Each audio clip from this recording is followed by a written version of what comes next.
உடைந்து போன சாலை, கிராமத்துக்கு செல்லும் பாதை குறுகலாகிவிட்டது. வேதனை பரவியது. எல்லாரோட முகத்திலையும் பயம். அப்பதான் கிடைச்சது அந்த மாய மர படகு. தொட ஆரம்பிச்சது வானத்தை. கிராமம் முழுக்க நிறைஞ்சது நறுமணம். புயலையும் கிழித்து கொண்டு வந்தது உதவியும் சந்தோஷமும். நல்ல எண்ணங்களால் உயர்ந்தது இந்த கிராமத்தின் பெருமை. பசுமையான மலைகளுக்கு நடுவுல அமைந்திருந்த அழகான கிராமத்து மேல சூரியன் நல்ல வேகமா மின்னிட்டு இருந்தது. மாதவ் மற்றும் ஷாம் சிட்டில இருந்து கிராமத்துக்கு சாலையில நடந்து வந்துட்டு இருந்தாங்க. அவங்க தோல்ல மளிகை சாமான் மூட்டை இருந்தது. 2 பேரும் ரொம்ப சோர்ந்து போயிருக்காங்க. அப்ப அவங்களுக்கு பயங்கரமா வேர்த்து கொட்டிட்டு இருந்தது. ஷாம், இந்த பாதை வர வர மோசமாயிக்கிட்டே போகுது. நம்ம கிராமத்துல இருக்கிற வயசானவங்க நகரத்துக்கு போறது ரொம்ப கஷ்டம்பா. நீ சொல்றது உண்மைதான் மாதாவ். இந்த ஒரு வழி மட்டும் கட்டாயிடுச்சுன்னு வச்சுக்க, அப்புறம் நம்ம கிராமம் இந்த உலகத்தை விட்டு கட்டாயிடும். எனக்கு ரொம்ப பயமா இருக்கு. வேற எதுவும் பெரிய பிரச்சனை வரக்கூடாது. நகரத்துல இருந்து வர்ற போற வசதி எப்போ வருமோ தெரியல. ஆமாப்பா, அது இல்லாம எல்லா வேலைகளும் ரொம்ப கஷ்டமாயிடும். 2 பேரும் ஒருத்தருக்கு ஒருத்தர் பார்த்துக்கிட்டாங்க. ஆமான்னு சொல்லி தலையை அசைச்சாங்க. கொஞ்ச நேரத்துல அவங்க மார்க்கெட்டுக்கு போனாங்க. மளிகை சாமானை கொடுத்தாங்க. அதுக்கப்புறம் அவங்க வீட்டை நோக்கி போயிட்டாங்க. இதோட அவங்களுடைய இந்த நாளும் இங்கேயே முடிவடைந்தது. மறுநாள் அந்த கிராமமே அந்த சாலையில கூடி நின்னுச்சு. அது ஒன்னே ஒண்ணுதான் நகரத்தையும் கிராமத்தையும் இணைக்கிற பாதை. ராத்திரி ஒரு பெரிய நிலச்சரிவு ஏற்பட்டிருக்கு. அதனால அந்த சாலை சேதமடைஞ்சிருச்சு. கிராமத்தோட தலைவர், அப்புறம் ரேகா அவங்களோட டாக்டர், மற்ற கிராமத்து ஜனங்களோட சேர்ந்து அங்க நின்றுட்டு இருக்காங்க. அப்புறம் எல்லாம் ரொம்ப கவலையோட இருக்காங்க. தலைவர் ஐயா, என்கிட்ட இருக்கிற மாத்திரை மருந்தெல்லாம் முடிய போகுது. அடுத்த 2 நாள்ல நகரத்துல இருந்து நமக்கு உதவி கிடைக்கலன்னா உடம்பு சரியில்லாத மக்களுக்கு வைத்தியம் பார்க்கறது ரொம்ப கஷ்டமாயிடும். மொத்தமா சிதைஞ்சு போச்சு. இதை சரி பண்ணணும்னா பல மாதங்கள் ஆகும். நம்ம கிட்ட அந்த அளவுக்கு நேரமும் கிடையாது. அந்த கடவுள் தான் ஏதாவது ஒரு அதிசயத்தை காட்டணும். ஷாமும் மாதவும் கூட அந்த கூட்டத்துல நின்றுட்டு இருந்தாங்க. மாதவ் அந்த சரிவடைஞ்ச பாதையை பார்த்துட்டு இருந்தான். அதுக்கப்புறம் அக்கம் பக்கத்துல இருந்தவங்களோட சோகமான முகத்தை பார்த்தான். அவனுக்கு அவங்க எல்லாருக்கும் ஏதாவது செய்யணுங்கிற ஆசை தோணுச்சு. நாம மலைக்கு அந்த பக்கமா போக முடியாதுங்களா? இல்ல ஷியாம், அந்த பாதை ரொம்ப ஆபத்தானது, நின்ற தூரமானது. அந்த பக்கம் போறதுக்கு ரொம்ப நாட்கள் எடுக்கும். இதை கேட்டதும் எல்லாரும் சோகமாயிட்டாங்க. ஒருத்தர் ஒருத்தரா அங்கேருந்து போக ஆரம்பிச்சாங்க. அன்னைக்கு சாயந்தரமே மாதவும் ஷாமும் சோகமான முகத்தோட அவங்களுடைய வாசலுக்கு வந்தாங்க. வாசல் ரொம்ப சாதாரணமா தான் இருந்தது. ஆனா அங்க ஒரு சின்ன ஷெட் இருந்தது. மாதவ் முன்னாடி போனா. அப்புறம் இந்த ஷெட்டோட கதவை திறந்தான். உள்ள நிறைய மரத்துண்டுகள் இருந்தது. அது நீண்ட காலமா அப்படியே கடந்தது.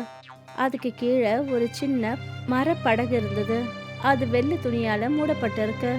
மாதவ் முன்னாடி நடந்து போய் அந்த துணியை விளக்கினான். அந்த படகு கொஞ்சம் ரகசியம் நிறைஞ்சதா இருந்தது. அதுல சின்ன சின்ன சிற்பங்கள் இருந்தது. அப்புறம் அதோட கரையில சின்ன சின்ன ரெக்கைகள் வச்சிருந்தது. இந்த படகை செஞ்சது எங்க தாத்தா. அவர் சொல்லுவாரு, இந்த படகு ஒன்றும் சாதாரணமானது இல்லைன்னு. ஆனா பல வருஷமா இது இங்கேயே கிடக்கு. இது நமக்கு உதவி செய்யுமா? மாதவ், நீ இந்த பழைய காயலங்கட படகை ஏன் பாக்குற? நாம நகரத்துக்கு போற வழியை கண்டுபிடி. நதியில மிதக்கிறதுக்கு இல்ல. அப்புறம் இங்க எந்த நதியுமே இல்லையே. ஷியாம், எனக்கு ஞாபகம் இருக்கு, தாத்தா சொல்வாரு, இந்த படகு காத்துல பறக்குமா. நான் இது வரைக்கும் அதை நம்பினதே இல்லை. ஆனா இது இன்னைக்கு நமக்கு முக்கியம். காத்துல பறக்கிற படகா? மாதவ், உன்னுடைய மூளை நல்லா தானே இருக்கு. மரப்படகு என்னைக்காவது பறக்குமா? மாதவ் ஷாமோட கிண்டல்ல கண்டு காணாம விட்டுட்டான்.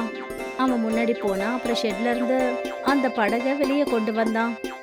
அவன் அந்த படகை சுத்தம் பண்றதுக்கு ஆரம்பிச்சான். அந்த படகுல இருந்த சிற்பங்களை அவன் சுத்தம் பண்ண போது அது லேசா தங்க ஒளியால மின்ன ஆரம்பிச்சது. மாதவ் அதிர்ந்து போனான். இருந்தாலும் அவன் தன்னுடைய வேலையில கவனத்தை செலுத்தினான். அவன் சுத்தியல் ஆணியால படகுல உடைச்சு போன மர ரெக்கைகளை சரி பண்ணிக்கிட்டு இருந்தான். கடவுளே, இந்த படகுல ஏதாவது உண்மை இருந்தா அது எங்க கண்ணுக்கு எச்சரிக்கை பண்ணுங்க. எங்க கிராமத்து ஜனங்களுக்கு நீங்க ரொம்ப தேவை. அவன் பிரார்த்தனை பண்ண உடனே அந்த படகுல இருந்த சிற்பங்கள் இன்னும் நல்லா மின்ன ஆரம்பிச்சது. ஷாம் இதை பார்த்துட்டு அதிர்ந்து போனான். அப்புறம் 2 பேரும் புரிஞ்சுக்கிட்டாங்க, இந்த படகு சாதாரண படகு இல்லைன்னு. இதோட அவங்களுடைய இந்த நாளும் இன்னைக்கு முடிஞ்சது. மறுநாள் கிராமத்து ஜனங்க இப்பவும் சுகமா இருந்தாங்க. அப்பதான் அவங்களுக்கு வானத்துல இருந்து ஒரு விசித்திரமான குரல் கேட்க ஆரம்பிச்சது. அவங்க மேல பார்த்தாங்க. அப்புறம் அதிர்ச்சி அடைஞ்சாங்க. மாதவும் ஷாமும் அந்த மர படகுல உட்காந்துருக்காங்க. அவங்க தரைக்கு மேல காத்துல பறந்துகிட்டு இருந்தாங்க. அதோட ரெக்க மெல்ல மெல்ல கீழே மேலுமா அசைஞ்சிட்டு இருந்தது. நான் பார்க்கறது என்னது அது? இது என்ன கனவா என்ன? மாதவ், நீ எப்படி காத்துல பறந்துகிட்டு இருக்க? தலைவரையா, இது உண்மை. மாதவ் இந்த பழைய படக பறக்கும் படகா மாத்திட்டான். மாதவ் மெல்ல மெல்ல அந்த படக கிராமத்துக்கு மத்தியில கொண்டு வந்தான். அவன் மனசுல தன்னம்பிக்கை இருக்கு. அப்புறம் பார்க்கறதுக்கு சந்தோஷமா இருக்கான். தலைவரையா, இது ஒரு மாய படகு.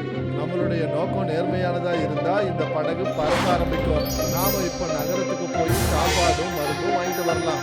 மாதவ் மெல்ல மெல்ல அந்த படக தரைக்கு இறக்கினான். தலைவர், ரேகா, அப்புறம் கிராமத்து ஜனங்கள்லாம் இதை பார்த்து ரொம்ப சந்தோஷமாயிட்டாங்க. வாவ், இது உண்மையிலேயே அற்புதம். நானும் உங்க கூட இதுல வரலாமா? கண்டிப்பா வாங்க, நாம சிட்டிக்கு போய் தேவையான பொருட்களை வாங்கிட்டு வருவோம். ரேகா சரின்னு சொல்லி தலையை அசைச்சா. அப்புறம் கொஞ்ச நேரத்துல அந்த படகுல ஏறிக்கிட்டா. படகு மெல்ல மெல்ல மேல பறக்க ஆரம்பிச்சது. அதுக்கப்புறம் அவங்க மறுபடியும் சிட்டியை நோக்கி போனாங்க. போற வழியில பழுதடிச்சு போன பாதை, கிராமத்தோட அழகான காட்சிகளை பார்த்துக்கிட்டே அவங்க கடந்து போனாங்க. படகு மெல்ல மெல்ல இன்னும் கொஞ்சம் மேல பறக்க ஆரம்பிச்சது. வாவ், அதோ பாரு, இந்த மேகங்கள்லாம் நமக்கு எவ்வளவு கிட்ட இருக்கு. என்னால இந்த மேகங்களை தொட முடியும். மாதவ், நீ உண்மையிலேயே கிராமத்து மக்களோட நம்பிக்கையை தூண்டி விட்டுட்ட. ஆனா இப்ப நம்ம சீக்கிரம் போகணும். சாயந்தரம் ஆகிறதுக்கு முன்னாடி நம்ம சீக்கிரம் வந்தாகணும். கவலைப்படாத ரேகா, இந்த படகு வேகமா போகும். நாம இன்னும் கொஞ்ச நேரத்துல நகரத்துக்கு போயிடுவோம். மாதவ் அந்த படகை முன்னாடி பறக்க விட்டான். கொஞ்ச நேரத்துல அந்த படகு சிட்டியோட கொஞ்சம் தூரத்துல போய் தரை இறங்குச்சு. 3 பேரும் படகை விட்டு கீழே இறங்கினாங்க. மாதவ் ஒரு வெள்ளை துணியை எடுத்தான். அப்புறம் போற சமயத்துல அந்த படகை மூடிட்டான். இது எதுக்கு? இந்த படகு திருடு போறத நான் விரும்பல. தப்பான ஆள் கைக்கு போக கூடாதுல்ல. ஷாமும் ரேகாவும் விஷயத்த புரிஞ்சுக்கிட்டாங்க. அவங்க படகை நல்ல முறையில மறைச்சு வச்சுட்டு சிட்டியை நோக்கி போனாங்க. அவங்க சீக்கிரம் கடைகளுக்கு போனாங்க. மாவு, அரிசி, பருப்பு மூட்டைகள், அப்புறம் மருந்து மாத்திரைகளை வாங்கினாங்க. கொஞ்ச நேரத்துல அவங்க திரும்பி வந்தாங்க. அப்புறம் பொருள் எல்லாத்தையும் அந்த படகுல வச்சாங்க. மாதவ், படகு இப்போ ரொம்ப வெயிட் ஆயிடுச்சு. இருந்தாலும் இப்போ இது பறக்குமா என்ன? மற்றவங்களுக்கு உதவி செய்யணும்ன்ற நோக்கம் நமக்கு இருக்கிற வரைக்கும் இந்த படகு நம்மள கைவிடாது. கிளம்பு, இப்ப போறதுக்கான நேரம் வந்துருச்சு. அவங்க மறுபடியும் படகுல ஏறிட்டாங்க. மாதவ் ஸ்டேரிங்க பார்த்துக்கிட்டான். அப்புறம் படகு மெல்ல மெல்ல தரையை விட்டு மேலே ஏற ஆரம்பிச்சது. அப்புறம் 3 பேரும் கிராமத்தை நோக்கி மீண்டும் பறக்க ஆரம்பிச்சாங்க. திரும்பி போற வழியில கிளைமேட் திடீர்னு மாற ஆரம்பிச்சிருச்சு. வானத்துல கருப்பு மேகங்கள் சூழ ஆரம்பிச்சிருச்சு. அப்புறம் வேகமான காற்று வீச ஆரம்பிச்சது. படகு பயங்கரமா அசைய ஆரம்பிச்சது. மாதவ், புயல் வரப்போகுது. நம்ம பாதுகாப்பா திரும்பி போயிடலாம்ல? எனக்கு தெரியும், நாம இவ்வளவு உயரமா வந்திருக்க கூடாது. இப்போ என்னதான் பண்றது? படகு ஒரு பக்கம் சாய ஆரம்பிச்சது. அரிசியோட ஒரு வெயிட்டான மூட்டை விழ இருந்தது. ஆனா ஷாம் அதை சரியான நேரத்தில் பிடிச்சுக்கிட்டான். மாதவ் படகை பார்த்துக்கிறதுக்கு முயற்சி பண்ணான். ஆனா படகு தொடர்ந்து நடுக்க ஆரம்பிச்சது. அப்புறம் அதை சமநிலைப்படுத்துறது ரொம்ப கஷ்டமா இருக்கு. பயப்படாதீங்க, நாம ஒருத்தருக்கு ஒருத்தர் சரியா இருக்கோம்.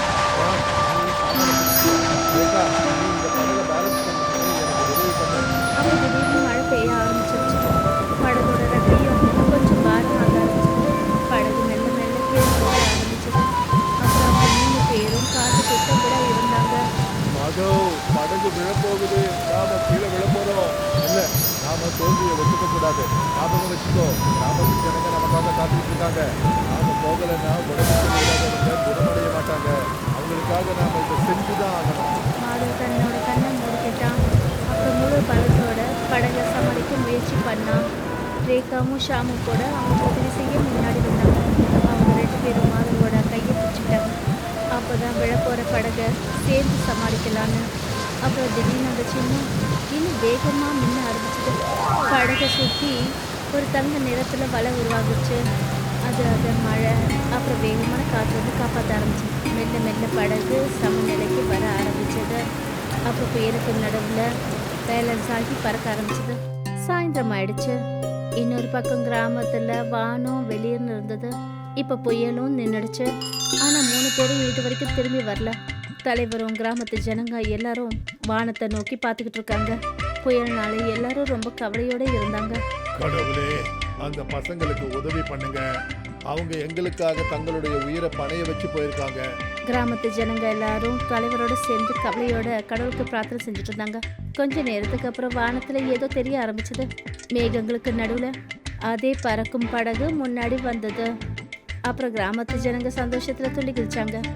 படகு மெல்லமா கிராமத்து ஜனங்க முன்னாடி வந்து கீழே இறங்குச்சு. மாதவ், ஷாம், ரேகா எல்லாரும் வெளியே வந்தாங்க. அவங்க சோர்ந்து போயிருக்காங்க. ஆனா அவங்களுடைய முகத்துல ஒரு அழகான சிரிப்பு இருந்தது. நாங்க திரும்பி வந்துட்டோம். அப்புறம் நிறைய சாமான்களை வாங்கிட்டு வந்திருக்கோம். கிராமத்து ஜனங்க எல்லாரும் சந்தோஷப்பட்டாங்க. மாதவ், நீ இன்னைக்கு நிரூபிச்சுட்ட.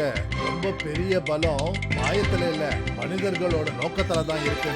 தலைவரையா, இதெல்லாம் எங்க 3 பேரால தான் முடிஞ்சது. அப்படி ஷாமும் ரேகாவும் எனக்கு உதவி பண்ணலன்னா என்னால அந்த புயலை எதிர்த்திருக்க முடியாது. இனிமே இந்த பாதை சரியாகிற வரைக்கும் நாம காத்துட்டு இருக்க வேண்டிய அவசியம் கிடையாது. நம்மளுடைய இந்த படகு நமக்கு தொடர்ந்து உதவியா இருக்கும். கிராமத்து ஜனங்க எல்லாரும் அந்த படகை ரொம்பவும் நன்றி உணர்வோட பார்த்தாங்க. இதோட அவங்களுடைய இந்த நாள் முடிவடையுது. கொஞ்ச நாளைக்கு அப்புறம் மறுபடியும் அந்த கிராமத்துல அமைதி நிலவுச்சு. நிலச்சரிவு இன்னும் அப்படியே தான் இருக்கு. ஆனா இப்ப ஜனங்களுக்கு பயம் இல்லை. அவங்களுக்கு தெரியும் அவங்க இன்னும் மாட்டிக்கல.